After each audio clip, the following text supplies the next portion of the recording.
Hello everyone, कैसे हो आप सब? आप सबका स्वागत है मेरी क्लास में जिसका नाम है एसएससी की ताबीगिरा। आज बहुत दिन बाद हमारी क्लास हो रही है क्योंकि कुछ ना कुछ प्रॉब्लम हो रखी थी। मैंने आपके लिए नोट्स बहुत सारे बना रखे हैं। नेक्स्ट मंथ जो है वो आपका एसएससी का एग्ज़ाम है, तो हम चैप्टर वाइज स्टार्ट करते हैं जीएस को। जीएस हमारा कहीं पीछे ना रह जाए बाकी के चक्कर में। हमें जीएस का भी रिविज़न करना है। पहले आज मैं चैप्टर वाइज कराऊंगी, उसके बाद हम जीएस के क्वेश्चन भी सॉल्व करेंगे।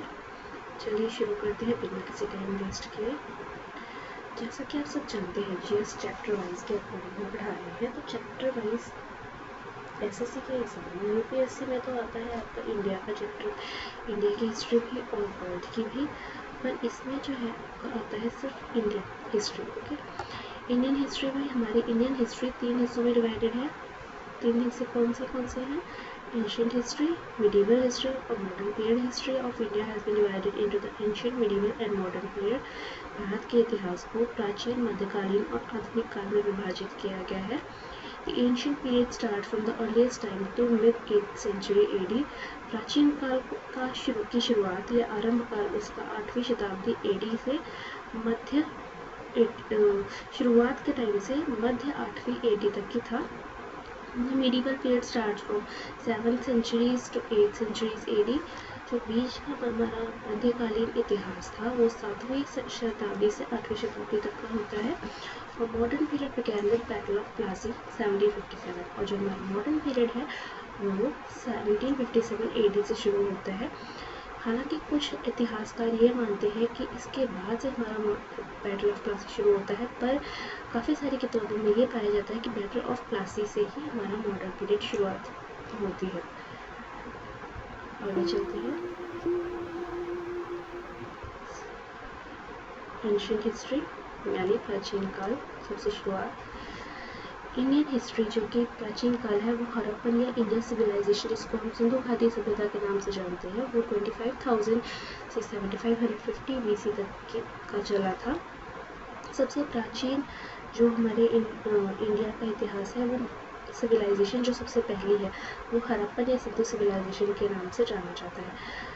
हड़प्पन सिविलाइजेशन क्योंकि वहाँ पे हड़प्पा के नियर अबाउट है, और इंडस सिविलाइजेशन क्योंकि ये जो शहर था, ये जो सभ्यता थी, ये सिंधु नदी या इंडस नदी के किनारे बसी हुई थी, इसलिए इसको इंडियन सिविलाइजेशन के नाम से भी जानते हैं। The first scholar to use the term Indus civilization was John Marshall. Sindhu सभ्यता शब्द का उपयोग करने वाले सबसे पहले स्कॉलर या विद्वान जो थे उनका नाम था जॉन मार्शल। ये भी खुद इनकी भी कैसे हुई पहचान, जब यहाँ पे रेल रोड्स बन रहे थे उस टाइम के अकॉर्डिंग, जब रेल रोड्स बन रहे थे इंडस सिविलाइजेशन जहाँ पे बसा था उसके आसपास, तब उसकी जगह की खुदाई के लिए रेल की जो ट्रांसपोर्ट यातायात है उसको बनाने के लिए खुदाई हुई। उस दौरान हमें इंडस सिविलाइजेशन का पता चला। इंडस सिविलाइजेशन की कार्बन डेटिंग क्या होती है? कार्बन डेटिंग हमारी 25,000 BC से 1750 BC तक जाती है। The Indus Valley civilization was spread over Balochistan, Punjab, Haryana, Rajasthan, Gujarat, western UP and northern Maharashtra. Sindhu घाटी सभ्यता की जो एरिया था वो सिंध, बलूचिस्तान, पंजाब, हरियाणा, राजस्थान, गुजरात और वेस्टर्न यूपी और नॉर्थ उत्तर महाराष्ट्र के साइड में फैला हुआ था पूरा। कैपिटल सिटीज़ कौन सी थी? जो सिंधु सभ्यता का मेन जो कैपिटल सिटी जहाँ से मेन काम होता था वो कौन कौन सी होती थी? एक तो हड़प्पा और दूसरी मोहनजोदाड़ो। पोर्ट सिटीज़ मतलब जो समुद्र के किनारे बसे हुए शहर जहाँ से ट्रेड होता था, मतलब कि जहाँ से सारा सामान आता जाता था, वो कौन कौन से शहर है? लोथल जो कि गुजरात में है, सुतका पिंडोर, अलादीनो, बालाकोट, कुंटासी। लार्जेस्ट साइट मतलब सबसे बड़ी साइट जो मानी जाती है वो कौन सी थी? मोहनजोदाड़ो। लार्जेस्ट इंडियन साइट जो इंडिया के अंदर, जो अभी के इंडिया के अंदर जो सबसे बड़ा इंडस सिविलाइजेशन का माना जाता है वो है ढंढेरा।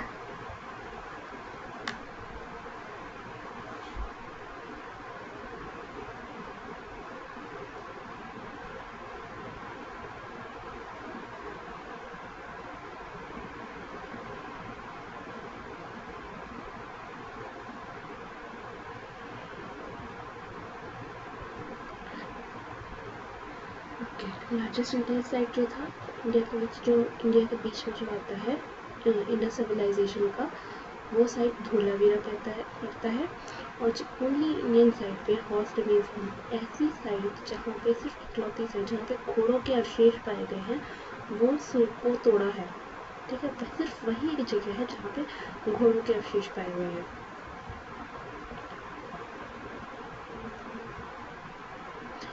The northern most site of Indus civilisation, सबसे उत्तरीय हिस्सा जहाँ पे इंडस सिविलाइजेशन का पाया गया है वो सतलज नदी के किनारे रोपड़ में पाया गया है। जो रोपड़ पहले पंजाब में पड़ता था पर अब वो हरियाणा में आता है। मांडा जो कि चिनाब नदी के किनारे बसा हुआ है वो जम्मू और कश्मीर में आता है। सदर्न मतलब सबसे सदर्न हिस्सा जो सिविलाइजेशन का आता है सिंधु सभ्यता का, वो कहाँ होता है? भागा ट्रफ जो कि केम नदी के किनारे है। ये कहाँ पे है? गुजरात में। पहले गुजरात में था और अब दायमाबाद कौन सी नदी के किनारे पड़ता है? प्रवाड़ा कहाँ पे है? महाराष्ट्र में है। The eastern most side of Indus civilisation, सबसे जो हमारी क्या कहते हैं पूर्वी किनारे दिशा में जो इंडस सिविलाइजेशन पड़ता है वो कहाँ है? आलमगीरपुर जो कि हिंदौन नदी के किनारे बसा हुआ है। और ये कहाँ पे पड़ता है? ये यूपी के अंदर पड़ता है, Uttar Pradesh. The western most site of Indus civilisation, जो सबसे हमारा पश्चिमी साइट पड़ता है इंडस सिविलाइजेशन का, वो कहाँ है? सुतका गेंडोर में। सुतका गेंडोर दश्क नदी के किनारे पड़ता है। दश्क मकरान कोस्ट, ये अब पाकिस्तान और ईरान के बॉर्डर पे है। ठीक है, ओके।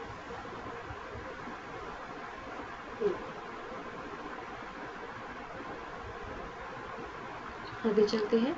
मेन क्रॉप्स, जो उस टाइम के सिविलाइजेशन पे हमारी जो मेन फसल होती थी वो कौन कौन सी होती थी? Wheat and barley. Wheat and barley को हम क्या कहते हैं? वीट एंड बार्ले को हम गेहूँ और जौ भी कहते हैं। एविडेंस ऑफ कल्टीवेशन, मतलब खेती बाड़ी के जो हमें प्रूफ मिले हैं वो कहाँ मिले हैं? लोथल, जो कि लोथल में है, एक लोथल में और एक रंगपुर में। ये दोनों ही कहाँ पड़ते हैं? गुजरात में आते हैं। ये दोनों ही हमारे गुजरात में आते हैं। अदर क्रॉप्स, जो मेन क्रॉप्स के अलावा और किस किस चीज़ की खेती होती थी वहाँ पे? डेट्स मतलब खजूर की खेती होती थी। मस्टर्ड मतलब सरसों की खेती होती थी। सीसम मतलब शीशम की खेती होती थी। कॉटन मतलब कपास की, और भी बहुत सारी चीज़ों की खेती होती थी। एनिमल्स, जो पहले उस टाइम पे इंडस वैली सिविलाइजेशन के लोग यूज़ करते थे, एनिमल्स कौन कौन से होते थे? हमारे शीप होते थे, शीप, ऊँट, humped, bull, buffalo, boar, dog, cat, pig, fowl, deer, tortoise, elephant, camel, dinosaur, tiger, ये सारे के सारे एनिमल्स उस टाइम पे वो खेती बाड़ी के लिए यूज़ करते थे। अच्छा, कौन सा इकलौता जानवर है जो उस टाइम पे यूज़ नहीं किया था या उनको उसके बारे में पता नहीं था? काऊ, यानी हमारी गाय के बारे में उस टाइम पे उनको नहीं पता होता था। और लॉयन मतलब शेर भी उस टाइम के लोगों को शेर की कोई जानकारी नहीं थी। आयरन, अच्छा, लोग उस टाइम पे जो भी मेटल्स यूज होते थे उस टाइम के लोगों को उसमें आयरन नहीं आता था। आयरन के बारे में उस टाइम के लोगों को बाद में पता चला। या आयरन यानी लोहा। मदर गॉडेस, उस टाइम पे जो हमारी देवी थी, देवी कौन सी देवी की वो पूजा किया करते थे? मातृ देवी या शक्ति। और मेल देवी, जो मेल पुरुष भगवान जिनकी पूजा होती थी वो पशुपति महादेव थे। इसके हमें प्रूफ्स मिलते हैं। अच्छा, कॉन्टेम्प्रेरी सिविलाइजेशन, कॉन्टेम्प्रेरी मतलब इसके बराबरी के साथ, उसके साथ ही साथ कौन सी सिविलाइजेशन थी जो चल रही थी इंडिया में? अगर उस टाइम पे सिंधु घाटी सभ्यता चल रही थी तो मेसोपोटामिया इजिप्ट में चल रही थी और चाइना वाली सिविलाइजेशन भी उसी टाइम पे चल रही थी। मेसोपोटामिया अलग, इजिप्ट में एक और सिविलाइजेशन और चाइना में। ये तीनों सिविलाइजेशन हमारी सिंधु घाटी सभ्यता के साथ साथ चल रही थी।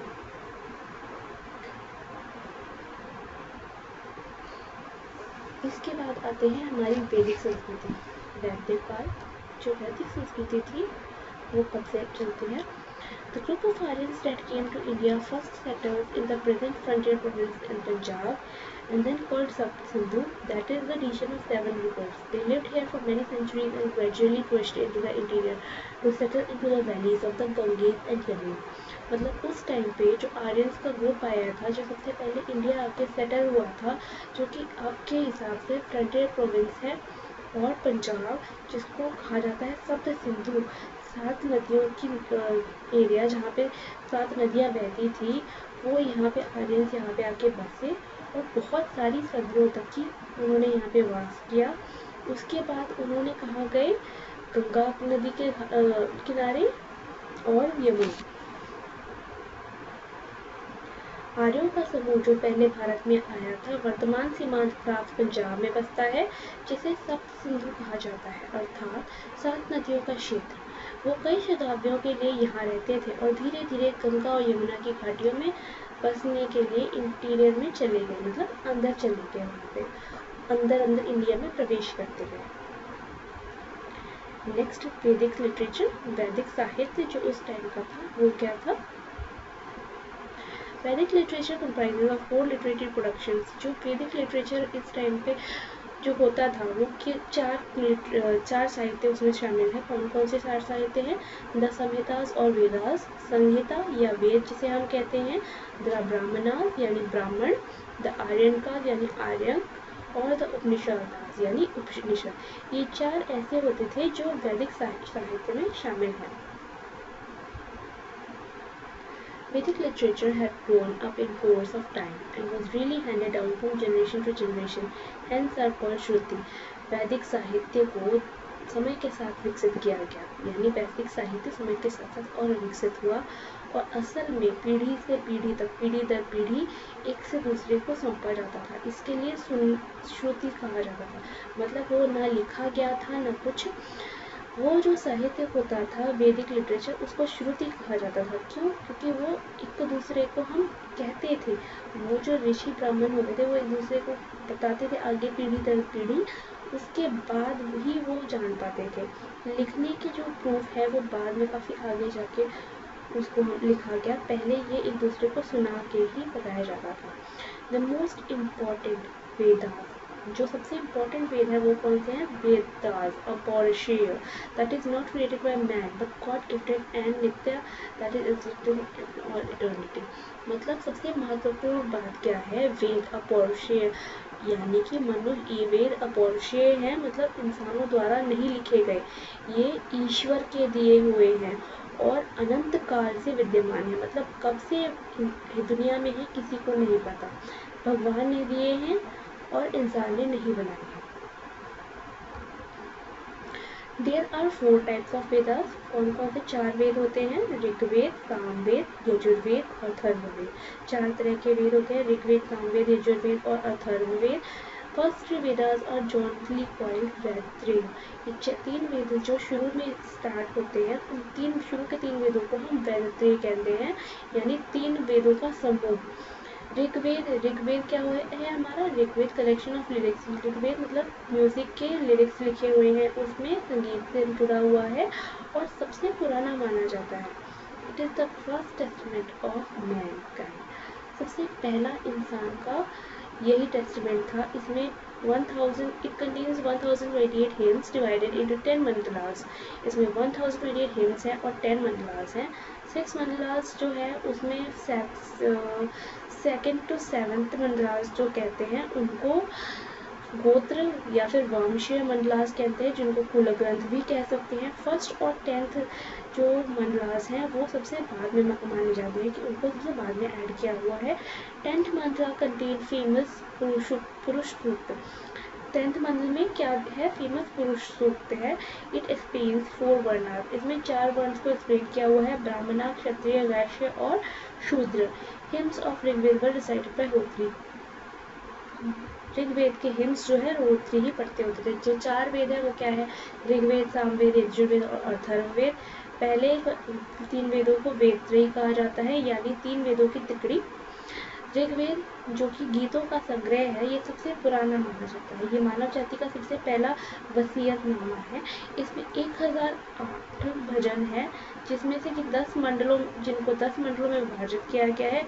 6 मंडल कौन से हैं, 2 से 7 तक की हैं, जिनको गोत्र वंश मंडल या कुला ग्रंथ कहा जाता है। कहा जाता है कि 10 एक पहला और 10वां जो है वो बाद में जोड़ा गया है। 10वां मंडल में अकाल पुरुष सूक्त है और ये बताता है कि 4 जो है, इसमें 4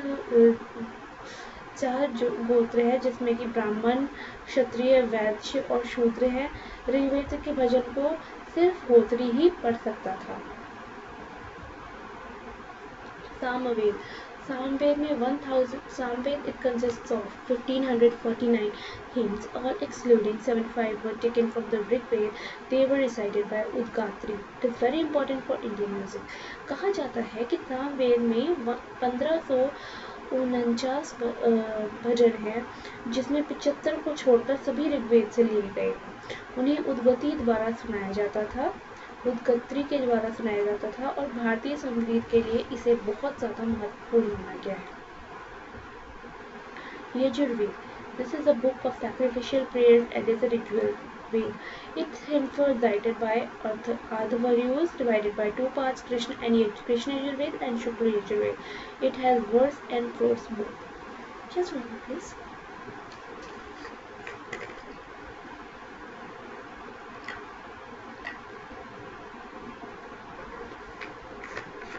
यजुर्वेद को हम बलि की किताब भी मानते हैं, बलि प्रार्थना की पुस्तक, और इसका अनुष्ठान वेद है. ये एक वेदों का अनुष्ठान है जिसमें भजनों का पाठ होता था. भजनों का पाठ क्या होता था? इसके जो भजनों का पाठ है वो सिर्फ अर्धवायु ही कर सकते थे. इसे दो भागों में बांटा गया है, यजुर्वेद, कृष्ण यजुर्वेद और शुक्ल यजुर्वेद में, और इसमें काव्य और गद्य दोनों हैं. ठीक है. अथर्ववेद. अथर्ववेद हमारा लास्ट वेद जो आता है, ये this is a book of magical फॉर्मूले. The fourth and last one contains charms and spells to ward off एबिट एंड. ये एक जादुई फॉर्मूले की किताब मानी जाती है. चौथे और आखिरी वेद है ये. इसमें बुराइयों और बीमारियों को दूर करने के लिए और आकर्षण करने के लिए भी क्या कहते हैं, उसकी जानकारी शामिल है. इसमें मंत्रों का भी उच्चारण, मंत्रों की जानकारी दी हुई है. वैदिक ट्रेडिशन यानी वेदों की जो हमारी परंपरा है, इसमें क्या थे? इसमें 6 वेदांगास थे. It consist of 6 वेदांगास. कौन कौन से 6 वेदांग होते थे? शिक्षा, कल्पसूत्र, व्याकरण, निरुक्त, छंद और ज्योतिष. इसमें 6 वेदांग होते थे. Okay, just 1 minute give me please.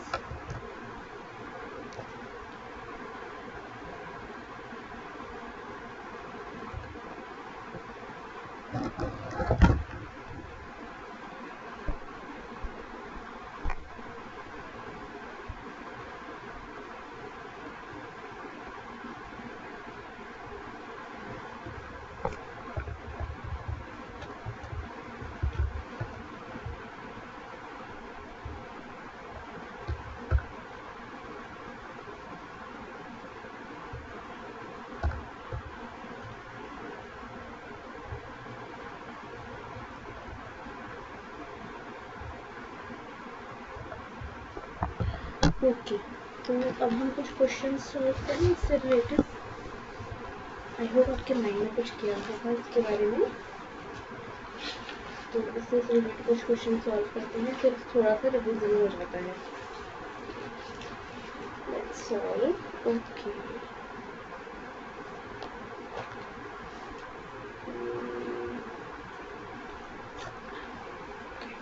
Question number 1.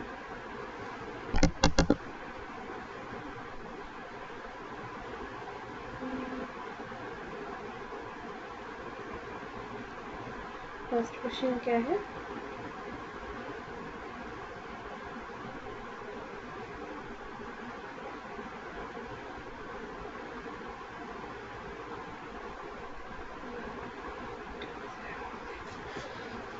First question is which of the following? So,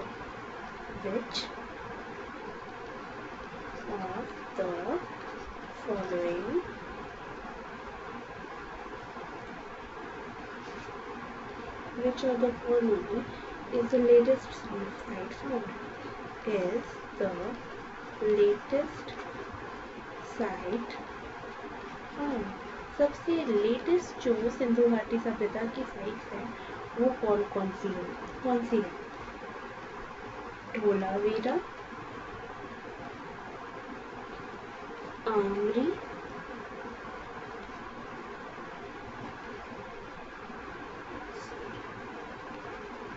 भीमबाद या फिर आलमगीर।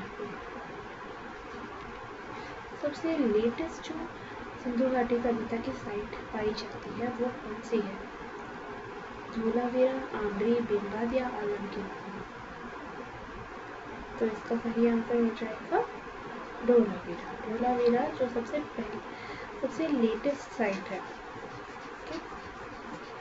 नेक्स्ट क्वेश्चन पे चलते हैं।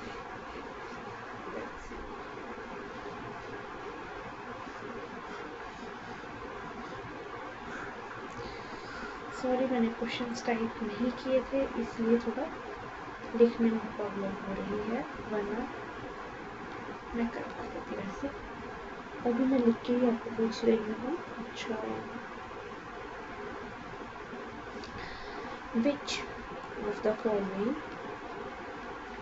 which of the following was not one of the causes of Harappan site? Harappan site की Harappan area के जो उनके culture था, उनके डिक्लाइन का रीज़न क्या था? नहीं था, सॉरी, इकोलॉजिकल चेंज, अर्थक्वेक,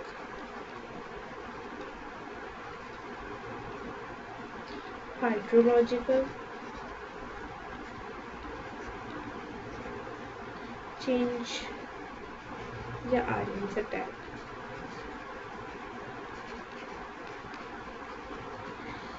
क्या हड़प्पन सभ्यता की डिक्लाइन का रीज़न नहीं था इकोलॉजिकल चेंज, अर्थक्वेक आया था, अर्थक्वेक नहीं आया था, क्या पानी का चेंज नहीं आया था, या आयंस पर अटैक नहीं हुआ था? क्यों सिंधु घाटी सभ्यता को ऐसा माना जाता है कि उनकी वजह से ये हुआ? Answer is hydrological change. मतलब अर्थक्वेक भी आया था, इकोलॉजिकल चेंज भी हुआ था, कुछ लोग इधर से उधर जाके बस भी गए थे, और आर्यंस ने अटैक भी किया था। सिर्फ जो नहीं हुआ था वो क्या था? हाइड्रोलॉजिकल, को बात नहीं आई थी, जिसकी वजह से ये हुआ। ओके,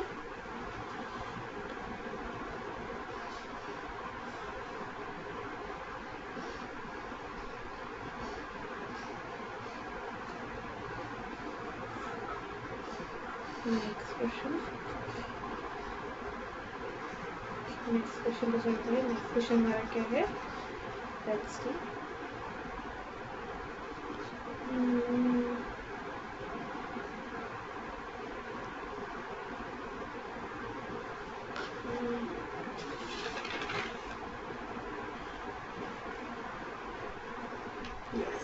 ये मैंने अभी पढ़ाया है। remains of horses have been found from which site? घोड़ों के अवशेष हमें कहाँ मिलते हैं? सिंधु घाटी सभ्यता में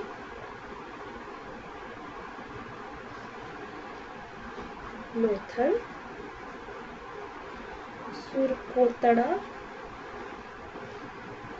कालीबंगन या फिर धोलावीरा। घोड़ों के अवशेष हमें कहाँ मिलते हैं? लोथल में, सुरकोतड़ा में, कालीबंगन में या धोलावीरा में? ये क्वेश्चन मैंने अभी रिपीट कराया, कौन सा होगा? लोथल, कालीबंगन या धोलावीरा, सुरकोतड़ा। अच्छा, अगर गुजरात में ये पूछा जाए कौन सी पोर्ट सिटी ऐसी थी जहाँ से उनका समुद्र के रास्ते स्ट्रेट होता था? Port city of the Harappan civilisation Lothal हो जाएगा port city. Okay, next question पे चलते हैं।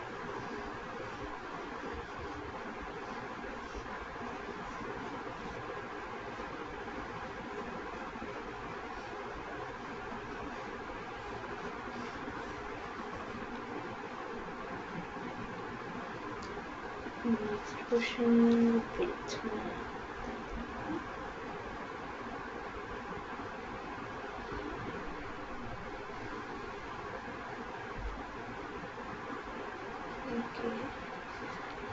largest number of sites found in independent India.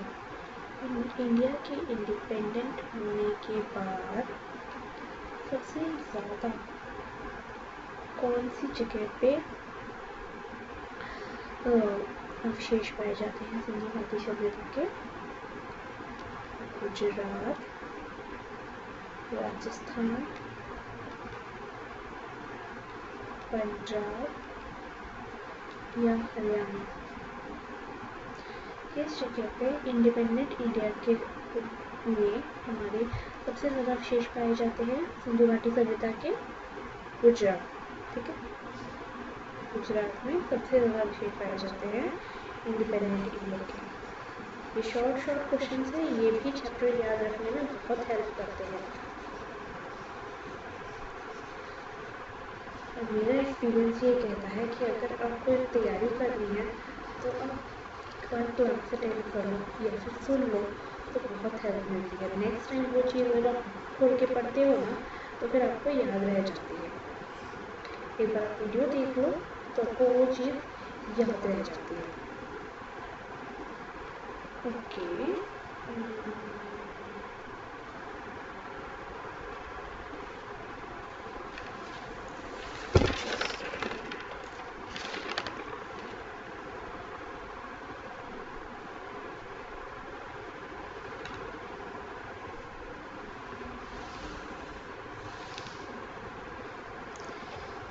important question. Who discovered the Indus Valley civilization? किसने सिंधु घाटी सभ्यता की खोज की? ये क्वेश्चन WPCS में भी आया हुआ है, यानी वेस्ट बंगाल PCS में भी आया हुआ है। तो इसके ऑप्शंस में आपको देती हूँ। ऑप्शंस क्या क्या हैं? Sir Leonard Woolley. सेकेंड क्या क्वेश्चन है? सेकेंड ऑप्शन है BS Agrawal. Third Dayaram Sahni. Fourth is AL बैशी। किसने सिंधु घाटी सभ्यता की खोज की? सर लियोनार्ड वूली ने, BS अग्रवाल, दयाराम साहनी या AL बैशी? तो दयाराम साहनी जी ने सिंधु घाटी सभ्यता की खोज की। Okay, next question.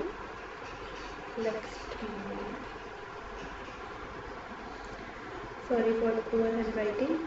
मेरी राइटिंग बोर्ड पे ऐसी ही आती है, so please ignore.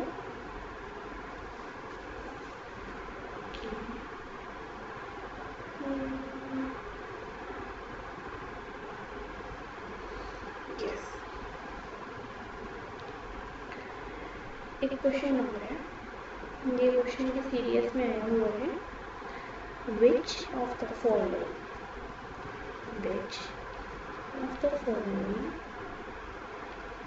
Indus city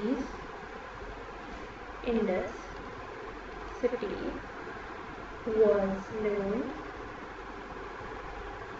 for water management? कौन से शहर को उसके वाटर मैनेजमेंट के लिए जाना जाता था सिंधु घाटी सभ्यता में? लोथल, मोहनजोदाड़ो,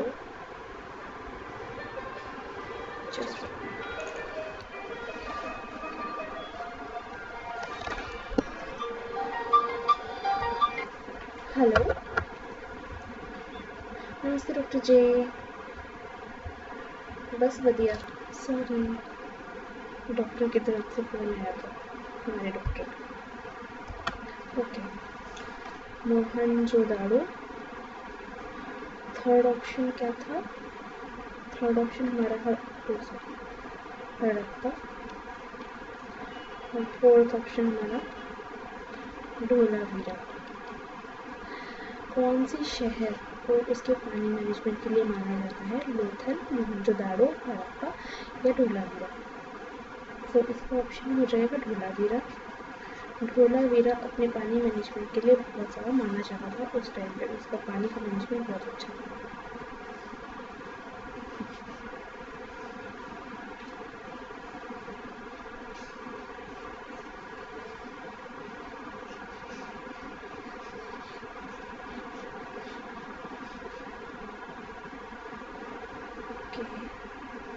नेक्स्ट क्वेश्चन देखते हैं कौन सा जो आया हुआ है।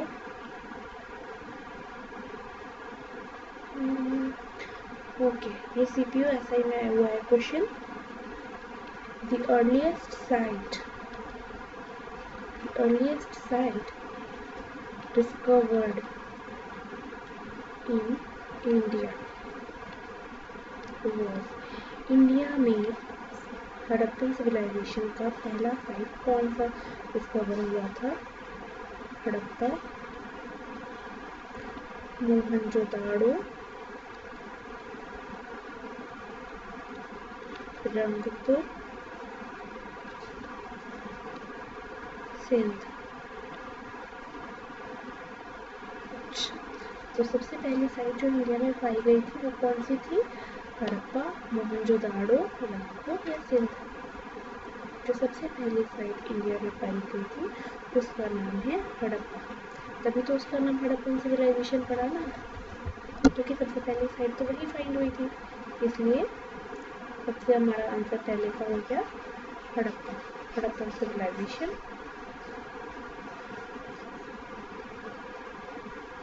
नेक्स्ट क्वेश्चन पे चलते हैं। ये क्वेश्चंस भी इम्पोर्टेंट है क्योंकि ये सारे क्वेश्चंस एग्जाम में आए हुए हैं। Okay, so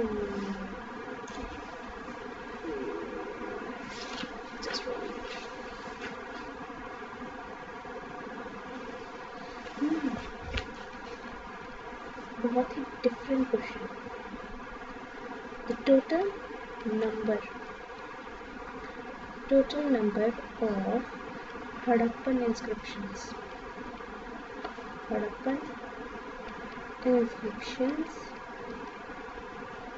is around। Total कितनी हड़प्पन इंस्क्रिप्शंस पाई गई थी? जो पाई जाती हैं, टोटल कितनी इंस्क्रिप्शंस है वहाँ पे? 3000,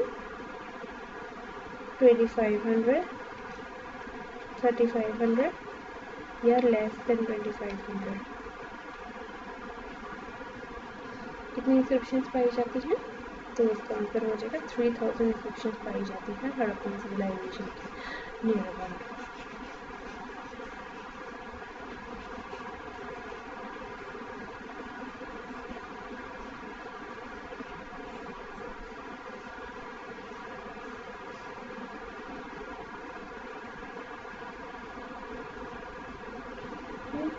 वहाँ पे सबसे ज़्यादा जेड की मालाएं बनाते होते थे, सबसे ज़्यादा जेड के माला बनाते थे। तो उससे रिलेटेड एक क्वेश्चन है, हड़प्पन्स ने बीड वहाँ पे बहुत मिलते हैं, बीड्स करते थे, माला वगैरह पहनते थे, जेड फॉर्म। हड़प्पन्स जेड कहाँ से लेके आते थे? जेड उन्हें कहाँ से मिलता था? Central Asia, Arabia and Central Asia,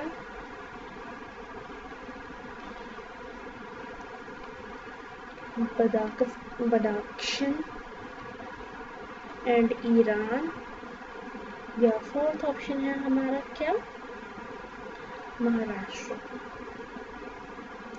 Harappan Z कहाँ से इंपोर्ट करते थे? Central Asia, Arabian central Asia, Kazakhstan और ईरान या महाराष्ट्र? तो हमारा आंसर हो जाएगा सेंट्रल एशिया से। हड़प्पन अपने जेड सेंट्रल एशिया से इंपोर्ट करते थे। ओके, नेक्स्ट क्वेश्चन पे चलते हैं जल्दी।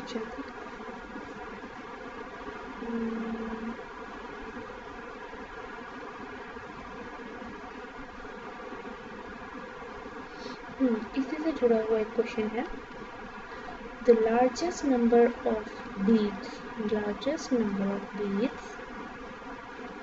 वर डिस्कवर्ड फ्रॉम, कहाँ से सबसे ज्यादा बीड्स मिले थे? क्या क्या ऑप्शन है?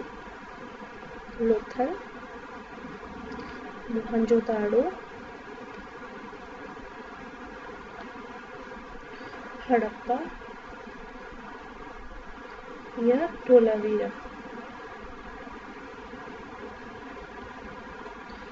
सबसे ज़्यादा बीड्स कहाँ से हमें मिलते हैं? लोथल, हड़प्पा, मोहनजोदाड़ो या धोलावीरा? आंसर हो जाएगा इसका धोलावीरा। सबसे ज़्यादा बीड्स जो हमें देखने को मिले वो है धोलावीरा में। अभी भी वहाँ पे मौजूद होंगे, शायद धोलावीरा में ही मिलते हैं, क्योंकि वहाँ के लोग बीड्स बहुत ज़्यादा यूज़ करते थे किसी भी काम में, चाहे वो फैशन के लिए हो, किसी की डेकोरेशन हो। ओके, यस, ये क्वेश्चन भी मैंने करवाया।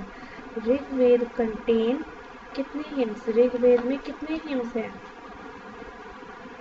ऋग्वेद में 1028 हिम्स हैं। ठीक है, नेक्स्ट क्वेश्चन पे चलते हैं। कौन सा वेदांग नहीं है? Which of the following is not Vedanga? श्रुति, स्मृति, निरुक्त या संहिता? Which of the following is not Vedanga? श्रुति, स्मृति, निरुक्त या संहिता? सो इसका आंसर कौन सा हो जाएगा? निरुक्त। निरुक्त इज नॉट अ वेदांग। निरुक्त एक वेदांग नहीं है। Okay,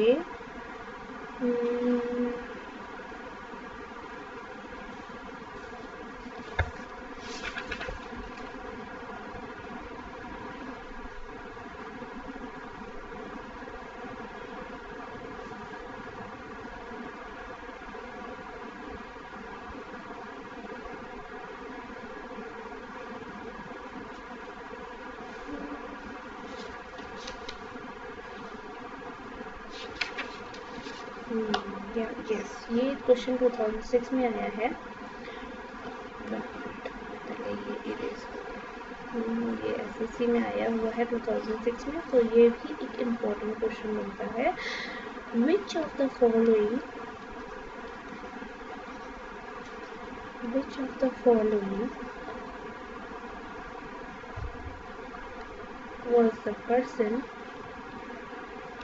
was the person to designate Aryan as a race? कौन सा पहला यूरोपियन ऐसा था जिसने आर्यंस को एज अ रेस डिनोट किया? William Jones, H.H. Wilson, Max Muller, General Cunningham? William Jones, H.H. Wilson, Max Muller या जनरल कनिंगम? कौन सा ऐसा फर्स्ट यूरोपियन था जिसने आर्यंस को एज अ रेस डिनोट किया? तो H.H. विल्सन ऐसे थे जिन्होंने आर्यंस को एज अ रेस डिनोट किया। ओके, इन्होंने पहली बार आर्यंस को एज अ रेस नाम दिया।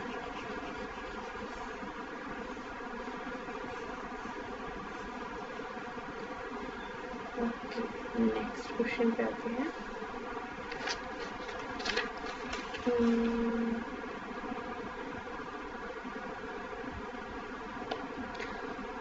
गोत्र के बारे में कौन से वेद में सबसे पहले बताया गया?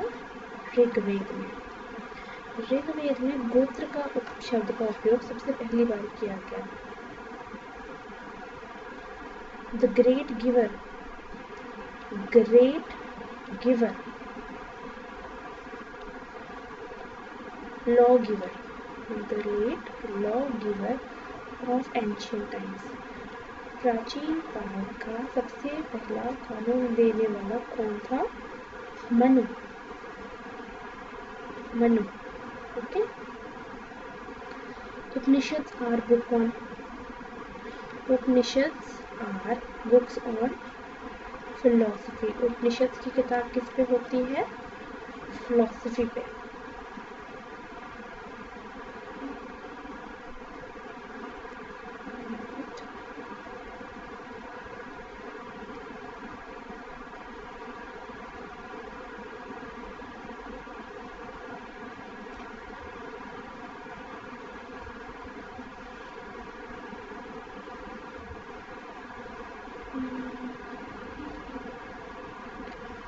न्याय दर्शन किसके द्वारा किया जाता था? न्याय दर्शन, न्याय दर्शन वॉज गिवन बाय, न्याय दर्शन किसके द्वारा किया जाता था? न्याय दर्शन was propagated by